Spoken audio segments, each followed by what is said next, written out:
وعلیکم ورحمۃ اللہ۔ آج ایک خوشگوار خبر یہ شیئر کرنی ہے کہ ماشاءاللہ پنجاب کے 9 بورڈز میں سے 8 بورڈز میں ٹاپر مدارس کے طلباء ہے، اور اکثر بورڈز میں سے تینوں پوزیشن مدارس کے طلباء نے لیے ہیں، اور اس میں اکثر مزدوروں کے بچے ہیں جو مدرسے میں بھی پڑھ رہے ہیں اور ساتھ اسکول بھی پڑھ رہے ہیں۔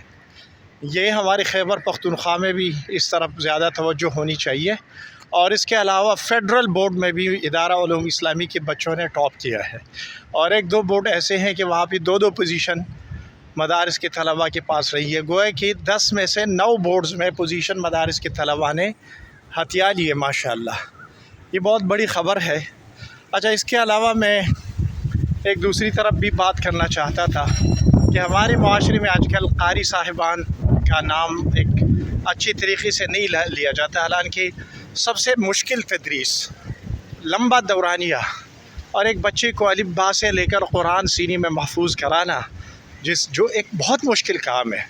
پروفیسر، لیکچرر، مدرس عام جو ہوتے ہیں وہ تو مثلا یا تو کتابیں پڑھا رہے ہوتے ہیں یا کوئی بک لیکچر دیتا ہے، اور طلبہ چینج ہوتے رہتے ہیں مخصوص دورانیے کے لیے۔ قاری صاحبان کی ڈیوٹی 24 گھنٹے ہیں، اور اس کی وجہ سے ہمیں بہت اچھے قرآن پڑھنے والے بچے ملتے ہیں، اور صحیح تلفظ کے ساتھ۔ یہ ان کی مرہون منت ہے، تو اگر ان سے غلطی ہو جائے ان کو اتنا ہائی لائٹ کرنا، اتنا بدنام کرنا، میرے خیال میں یہ بھی درست نہیں ہے۔ اور اچھی بری یہ ہر سوسائٹی میں ہوتے ہیں۔ ایک مختصر سا پیغام آپ کے ساتھ شیئر کرنا چاہتا تھا۔ السلام علیکم ورحمۃ اللہ۔